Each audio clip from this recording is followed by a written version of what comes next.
Witamy w trzeciej edycji Pucharu Polski, tegorocznej edycji Pucharu Polski. Po raz pierwszy Pucharu Polski, jeżeli chodzi o lotnisko Piastów, najliczniejszej edycji w tym roku.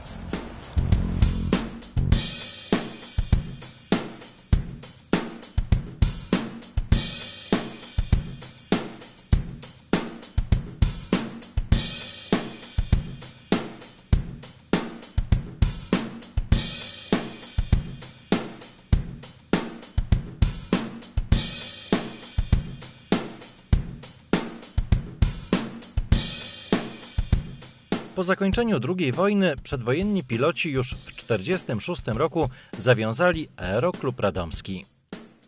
Oficjalnie Aeroklub Radomski powstał 10 kwietnia 1946 roku.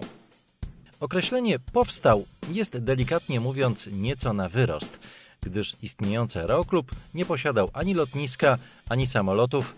Jedynie co było w nadmiarze to zapał, determinacja i nieprawdopodobny wkład własnej pracy ludzi, którym się zamarzyło latanie. Zaczęli od naprawy nawierzchni lotniska zniszczonego przez Niemców przed wycofaniem w styczniu 1945 roku. Jak naliczyli, na terenie lotniska było 119 lejów po bombach i minach. Mimo zniszczeń lotniska i obiektów, już w 1947 roku Aeroklub rozpoczął szkolenie praktyczne na samolotach i szybowcach. Najaktywniejszymi pilotami w okresie tworzenia naszego klubu byli pierwszy prezes Aleksander Kwiatkowski, Zygmunt Klepacki, Tadeusz Niewiadomski, Roman Gajos, Stanisław Szustakiewicz, Marian Chruścicki oraz Jerzy Waszak. Aeroklub Radomski jest klubem z ponad 60-letnią historią. Akrobacja lotnicza w tym aeroklubie od połowy lat 70. była jedną z ważniejszych działalności tego klubu.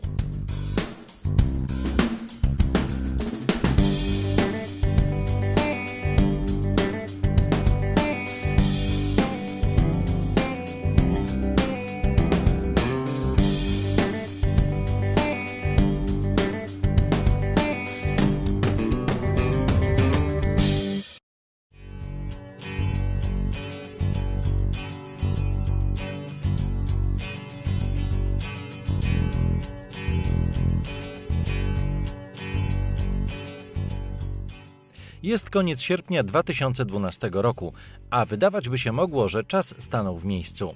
Jak przed ponad 40 laty, pod radomskim niebem akrobacje kręcą samoloty, które wyprodukowano w latach 70. ubiegłego stulecia. 3 z liny 526F, popularnie zwane F-ami, cudownie odrestaurowane, utrzymywane w gotowości lotnej dzięki zaangażowaniu aeroklubowych i prywatnych pasjonatów. Kiedyś tych maszyn pod polskim niebem latało dziesiątki, za ich sterami wychowało się kilka pokoleń pilotów. Obecnie zostało ich tylko kilka, większość sprzedano za granicę, nieliczne zostały w kraju. Te, które mogą wciąż latać akrobacje, policzyć można na palcach jednej ręki.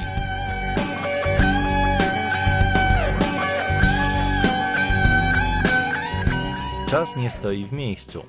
Mamy XXI wiek.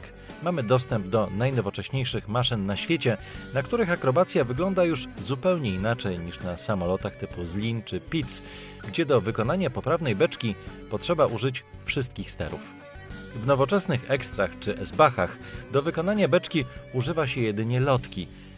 Tym bardziej podziwiać należy osoby, które za własne pieniądze wyszkoliły się i zdecydowały startować w tych pierwszych od kilku lat zawodach w kategorii Intermediate.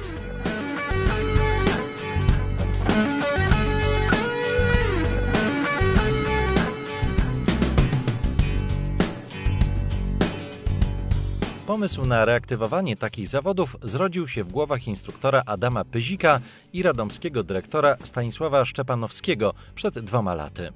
Adam, czynny pilot liniowy, a zarazem były czołowy polski akrobata i wychowawca kilku pilotów akrobacyjnych, przed paroma laty stał się szczęśliwym posiadaczem Zlina 526F odkupionego od Aeroklubu. Kilka lat temu kupiłem Zlina 526, odremontowałem i aktualnie szkolę ludzi. Wyszkoleni uczniowie marzyli o startowaniu w zawodach. chcieli sprawdzić swoje możliwości w konfrontacji z innymi pilotami, udział w zawodach byłby cennym doświadczeniem. Powstał więc pomysł, aby zorganizować zawody w kategorii odpowiedniej dla poczciwych i wiekowych, ale utrzymanych we wspaniałej kondycji zlinów. Rok wcześniej nie było to jeszcze możliwe z wielu względów. Jednak w 2012 roku przy okazji Pucharu Polski w akrobacji zawody w kategorii Intermediate już mogły się odbyć. W szranki stanęła mocna grupa radomska i to zarówno wychowankowie Adama Pyzika, czyli Krzysiek Wolan z Krosna i Marek Kuczek z Krakowa, jak i członkowie Aeroklubu Radomskiego, czyli Rafał Siankowski i Maciek Smulski.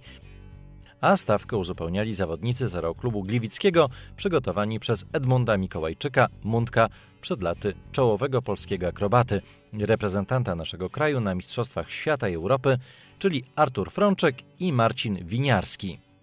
Pierwszego z nich akrobacji uczył Adam Labus, znany pilot akrobacyjny z Katowic.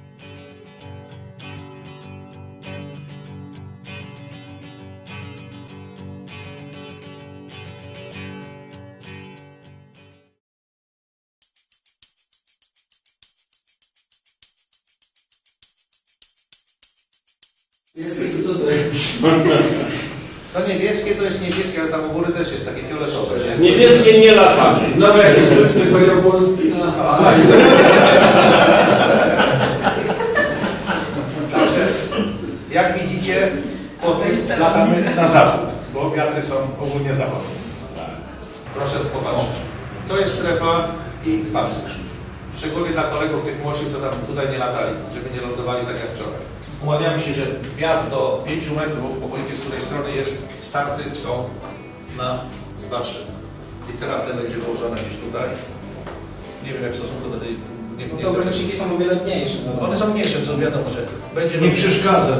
To nie przeszkadza, także będzie litera D i ogranicznik na pasie 2-3 i lądowanie i starty dzisiaj jest 2-3. Kołowanie, nie ma tutaj tego. Jest kostką i na ukos dojeżdża się tutaj, wjeżdża i startować raczej z tego, z północnej części. Nie wjeżdżać na środek, bo tutaj jest troszkę takiej świeżej ziemi, bo tutaj dziura była. Startować normalnie z tego. I tak, nabór wysokości będziemy robili z lewym kręgiem, wejście i tak dalej. Po skończeniu, po wyjściu z prawym kręgiem do lądowania, bo będzie ewentualnie mało czasu, czy coś będziemy może latali na zakładkę. Jeżeli się wyląduje normalnie blisko, to tutaj na ukos jest Taka droga. Wyjeżdża na chwilę. Po pierwszym locie wyjedziecie tutaj praktycznie. A Piotr mówi, uważaj, droga nie jest po tej drodze. Sprawy organizacyjne. Kasa. Przede wszystkim. Przed kasą jest ważniejsza sprawa. Każdy bierze kwestionariusz i wypisuje to, co jest na kwestionariuszu. Licencje, numery do tego, ja nie mam czasu sprawdzać, jest demokracja, podpis pilota jest pod tym, tak samo sprzęt. Kasa, dostaje identyfikator, dostaje kartki na jedzenie, dostaje jakąś koszulkę, coś takiego.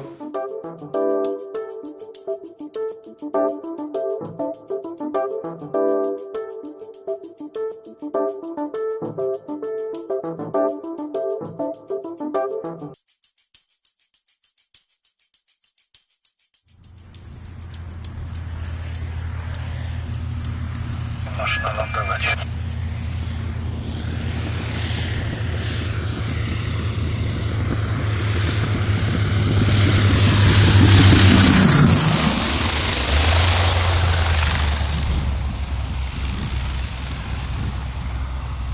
Teoretycznie nieźle przygotowani byli gliwiczanie. Mundek spędzał z nimi czas, tłumacząc zasady zawodów, a nawet rysując im wiązanki.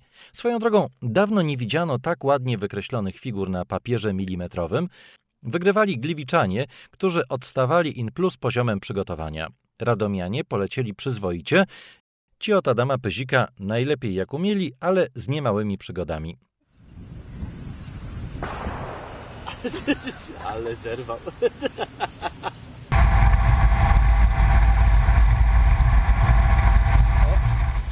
Przerwał w sensie? No to tam pomyliłem się. Co zrobiłby jeszcze raz, powiedzcie? Od połowy już robił inny Nie, bo najpierw ten sam program, tylko nie w tą stronę, a później już program freestyle. Słuchajcie panowie, przynajmniej jest wesoło. Okrążenie beczkami było tip-top. No dokładnie, chciałbym tak mówić. Równo 90 nie wyszło. Dokładnie. Mu nie podobało mu się z tamtym kierunkiem. Ile można średnio robić w końcu? Mówmy się.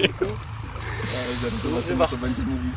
Pysik będzie, kurwa, coś mi nie poszło. Zajebał. A ty następny startujesz, tak? Aś pojebał. Tutaj zrobiłeś runwers, o tutaj. No, zrobiłem Merlika, kurde. Tu zrobiłeś runwers, w tym miejscu zrobiłeś runwers, Krzychu, w tym miejscu. Tutaj było ok, cyku, tak, i tutaj był runwers. Potem wszystko było 180 stopni przestawiane. Zieloną mineralną wodę, którą serwiłem. Latał z butelką. Ja latałem z butelką, bo kurwa w tej pierwszej tej mi się przylepiła. To ją rzuciłem do tyłu, ale to już była w ogóle... Wszystko mi się przylepiło. Nie ma otworzyć się to wyrzucić. Nie wiem, chciałem, bo tam sędziowie miał.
Kurde no, chciałem dobrze, a wyszło jak zwykle.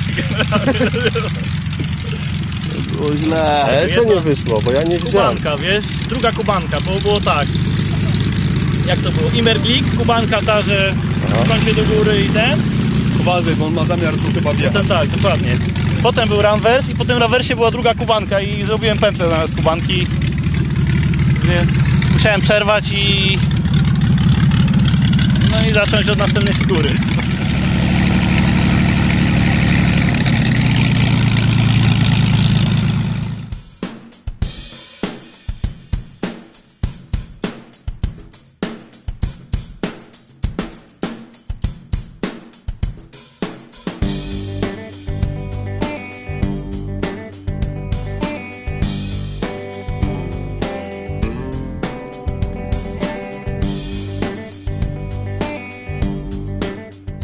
Jest regulamin wykonywania akrobacji, który regulamin znają i zawodnicy, i sędziowie. Każde odchylenie, bo w akrobacji jest lot poziomy, 45 piony, nie ma jakichś 30 pośrednich. Każde odchylenie 5 stopni to jest odejmowany 1 punkt. Podobnie przy beczkach. Jeśli robimy beczkę o 360 i przekręcimy 10 stopni, to już za ten element odejmujemy 10 punktów. 2 punkty za 10 stopni. I za każdą figurę liczymy sobie, za to odejmuję 2 punkty, bo tu pion przepchnięty, pion stopni, to jest 1 punkt, przekręcona beczka i później ostateczna figura, ocena za tą figurę to jest od 0 do 10 stopni i każda figura ma swoją wartość koeficjent z katalogu Aresti i ocena sędziowska razy ten stopień trudności za tą figurę daje końcową ocenę za tą figurę. Latanie nawet samemu na akrobację pod okiem instruktora, a latanie na zawodach, gdzie dochodzi adrenalina, ściganie się, pamiętanie o tych wszystkich procedurach, które są związane z zawodami, nie ma nic powtarzalnego. Jestem już stary i akrobacja podstawowa kiedyś była w każdym programie szkolenia i pewnie nikomu nie zaszkodziła, że potrafił wprowadzić, wyprowadzić z korkociągu, zrobić pętlę Immelmana, wywrót szybki. I jeśli by były samoloty, na Ceśnie coś tam można zrobić, ale to nie jest chyba to. Bo nie każdy musi być pilotem, nie każdy musi być pilotem akrobacyjnym. Ale ktoś, kto lata i obycie z tym, że korkociąg to nie jest nic strasznego, bo tu wprowadzacie i wyprowadzacie na kierunek. Jest to figura akrobacji jak każda inna. I na pewno akrobacja żadnemu lotnikowi nie zaszkodziła.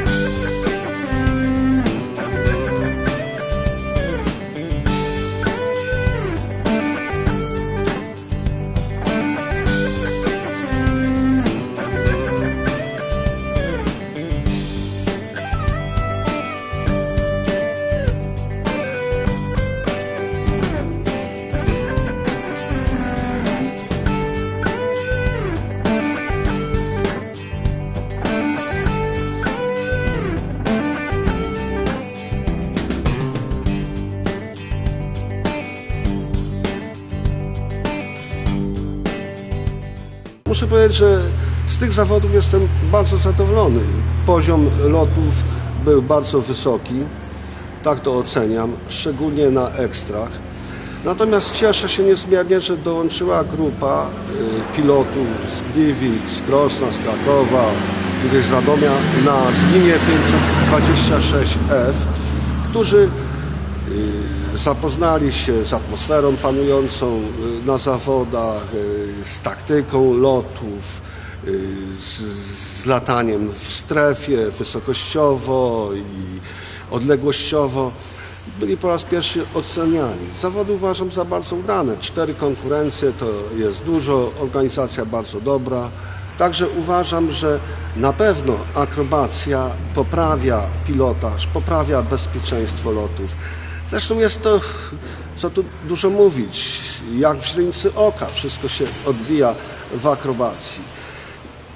I pilot, który lata na akrobację, na pewno lata bezpieczniej niż pilot, który nigdy nie miał styczności z samolotem na krytyczny kontakt natarcia czy na maksymalnych prędkościach. Natomiast aktualnie wydaje mi się, że źle jest, że to zostało jakoś zdegradowane. Uważam, że przynajmniej instruktor samolotowy czy szybowcowy powinien posiadać akrobację podstawową, minimum, tak uważam. Wierzę w młotka.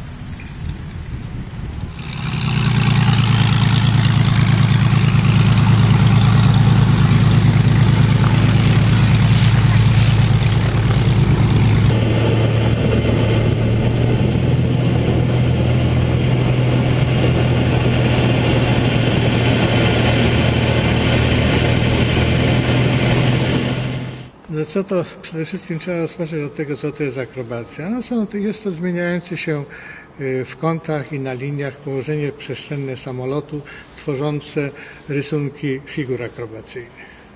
Akrobacja daje przede wszystkim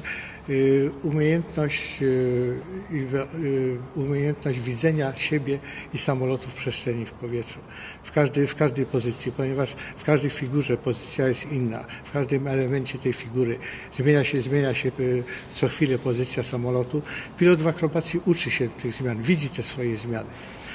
Daje to refleks, pozwala zaobserwować najmniejsze drgnięcia i tendencje samolotu. co potem się na pewno bardzo przyda każdemu pilotowi. Nie wyobrażam sobie dobrego pilota latającego bezpiecznie, nie tyle dobrego, ile pilota latającego bezpiecznie, który nie umiałby wykonać przynajmniej podstawowych figur w akrobacji, nie umiałby wykonać korkociągu, nie umiałby wykonać pętli, nie widziałby siebie przez moment w pozycji plecowej. Do wszystkich współcześnie latających, niestety uczących się tylko na Cessnach, chciałbym zaapelować i powiedzieć, że chwila doświadczenia, kilka lotów nawet zrobionych na samolocie, jeżeli już płaci za to latanie i to wydatek tych kilku tysięcy złotych więcej, to mnie się wydaje się opłaca w porównaniu z bezpieczeństwem, zabezpieczeniem siebie w tym lataniu. Są dwa główne wymogi. Pierwsze, to musi być pilot, czyli chętny do tego, żeby latać i z odpowiednimi predestynacjami. Musi być predestynowany, musi mieć przede wszystkim zdrowie dobre, musi być odporny na przeciążenia.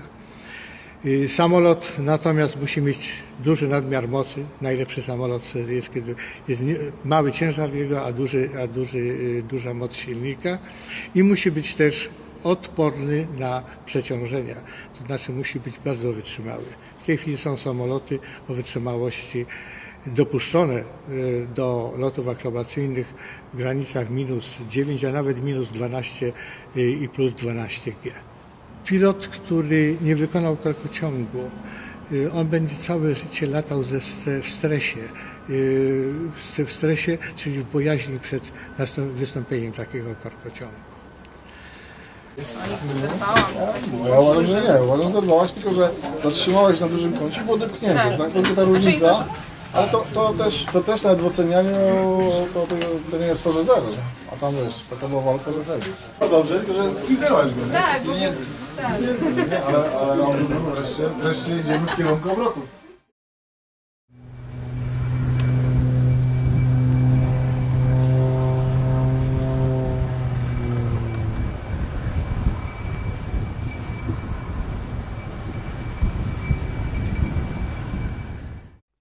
Radomskie zawody w akrobacji z udziałem zawodników kategorii Intermediate rozegrano w Polsce po 9-letniej przerwie. Poprzednio odbyły się w roku 2003 w Zielonej Górze.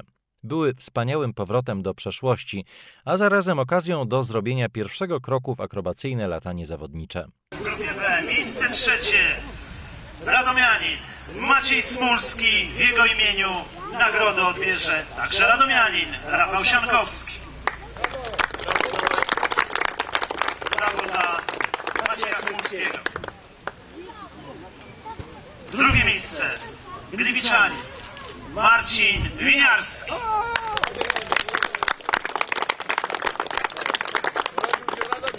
A urodził się w Radomiu. Też radomianin.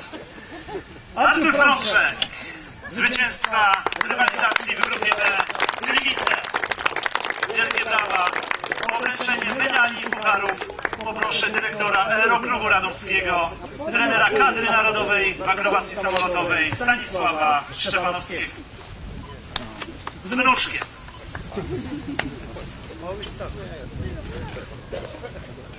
Akrobacja wyższa.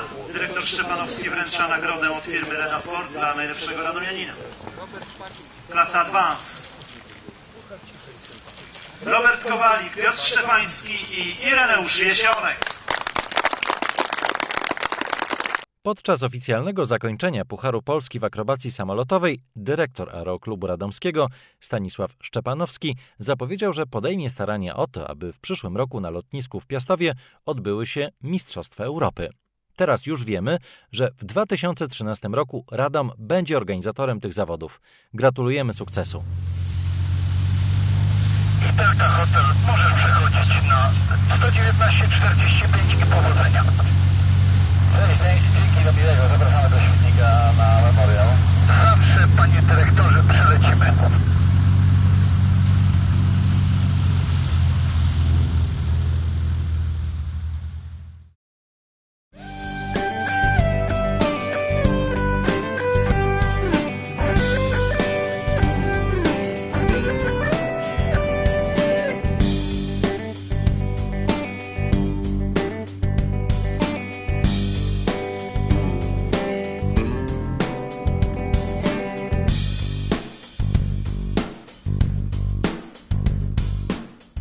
dniu wręczenia pucharów odbył się również piknik lotniczy. Wszyscy mogli z bliska obejrzeć samoloty i zobaczyć indywidualne występy zawodników.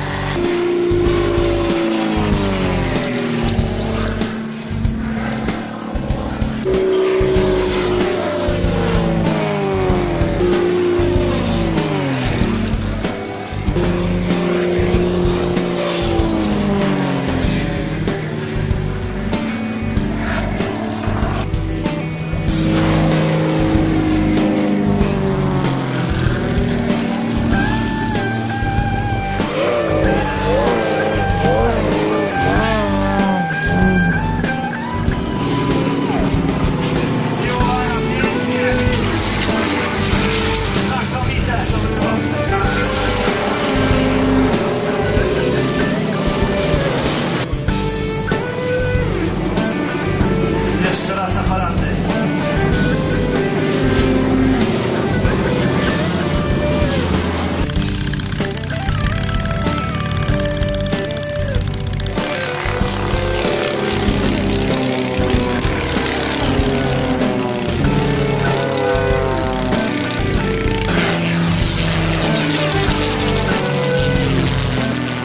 Dodatkową atrakcją dla fanów lotnictwa był przelot myśliwców MiG-29.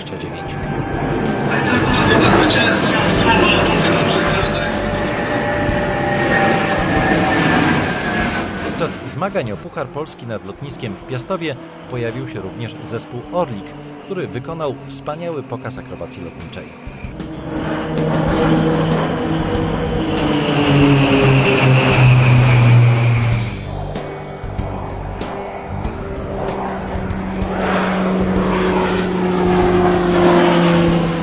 Akrobacja samolotowa po latach regresu w naszym kraju staje się coraz bardziej popularna. Przybywa samolotów akrobacyjnych, pojawiają się chętni do nauki tej trudnej sztuki, rośnie poziom czołowych polskich zawodników. Oby tak dalej.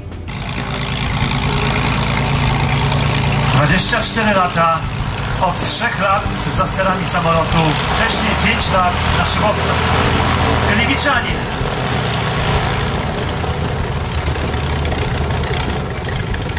Wielkie brawa dla pilotu.